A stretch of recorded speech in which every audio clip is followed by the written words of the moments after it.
အမေနဲ့သမီးတုံးစင်တူလေးပေါ့နော်ဒီအခင်းလဲလိုက်ပါမယ်ဒီအရာခင်းကိုလဲမှာပါရှင်ဒါညီမရဲ့အခန်းမှာချိန်လိုက်ပါမယ်လဲလိုက်ပြီးတော့ကင်းဆိုင်နော်ဒါကင်းဆိုင်ပြီးတော့ကျမမိုးရာကြီးကတထွာကြော်တယ်သိလားနော်အဲ့ဒါဆွလို့ရလာမေးတယ်ရတယ်နော်ညီမရဲ့မိုးရာတထွာကြော်ပါတယ်အဲ့ဒါကိုဆွလို့ရလာမေးတာရပါတယ်နော်ဘောအခင်းလေးပေါ့နော်ခေါင်းစုပ်ကလည်းလေးလုံးတော့ပါပါတယ်ဒီမှာနှလုံးအသားတော့ရှေ့ပဲနော်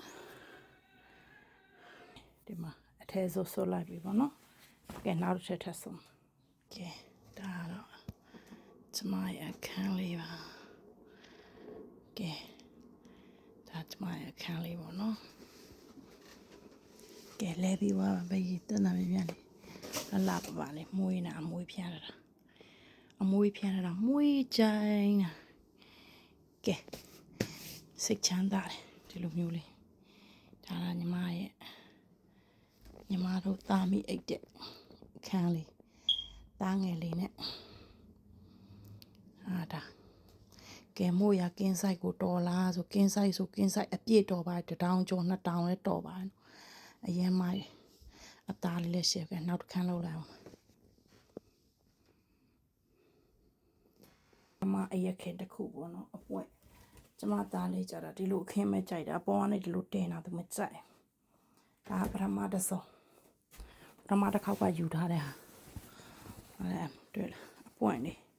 ဒီပွင့်ကမရှိတော့လို့ပြောင်းနေပဲရှိတော့ဒါလေးကတော့သားအလက်ကောင်းရဲ့သားအလက်ကလေးအခန်းသူကကရင်ဖြုတ်ပလိုက်ပြီသူမကြိုက်ဘူးဖြုတ်ပေးပါ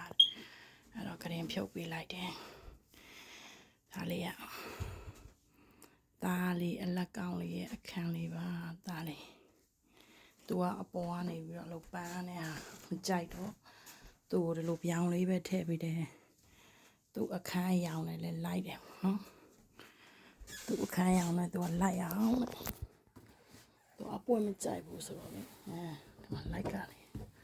အလင်းဖဲ့ပေးလိုက်ဒီမှာလိုလေးဆိုတော့သူကလိုက်ကောင်းသူလိုက်ကောင်းသူအရင်ကင်းအောင်တစင်နဲ့အခန်းလေးရောသူအပြားလေးကြိုက်တယ်ဆိုတော့